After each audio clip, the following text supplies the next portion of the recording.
Salam alaikum à tous. Aujourd'hui, nous allons voir comment construire sa maison au Maroc. Nous allons passer en revue les différentes étapes. On va essayer à la fois d'être complet et bref pour ne pas tirer trop en longueur cette vidéo. Avant d'aborder le sujet, j'aimerais vous demander s'il vous plaît de liker cette vidéo. J'aimerais avoir un maximum de réactions parce qu'il est important pour moi d'être référencé sur la plateforme. Je passe beaucoup de temps à faire des recherches afin de les partager avec vous. Alors en guise de remerciement, j'aimerais juste le like et éventuellement si vous connaissez des personnes autour de vous qui seront intéressées par le sujet, de leur partager la vidéo.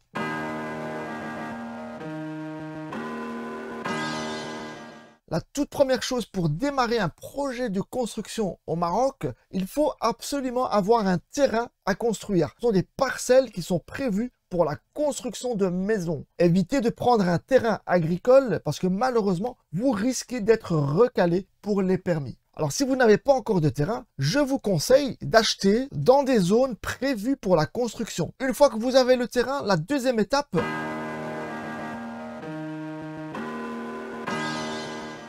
c'est d'aller à l'ANCFCC, qui est l'Office de la conservation foncière. Et vous allez récupérer les documents suivants. Le titre foncier, qui est Shahadat Melkia, le plan cadastral, c'est le plan du terrain, la map cadastrale, qui est l'ensemble des terrains situés dans la proximité du vôtre, et la liste de Lambert. Avec ces 4 documents, vous pouvez aller dresser un plan chez un architecte. Et cet architecte, en plus de dresser le plan, eh bien, il va rédiger le contrat ainsi que le cahier du chantier. Et ces éléments-là sont nécessaires pour la demande du permis. Après la NCFCC et l'architecte, il faudra aller voir un ingénieur civil qui va dresser un plan de béton armé. C'est un plan qui regroupe l'ensemble des poteaux ainsi que les poutres. Et cet ingénieur civil va faire également comme l'architecte, il va rédiger un contrat. Et enfin, le dernier document que vous aurez besoin pour la demande du permis, c'est la note de renseignement urbanistique qui est fournie par l'agence urbaine. Dès que vous êtes en possession de l'ensemble des documents, vous allez pouvoir demander votre permis de construire.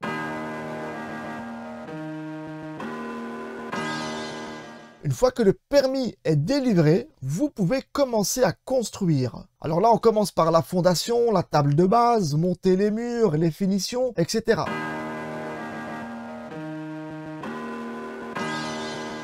C'est après que la maison est construite qu'un contrôleur vient vérifier si la construction est conforme au plan ainsi qu'au permis délivré par le Baladia.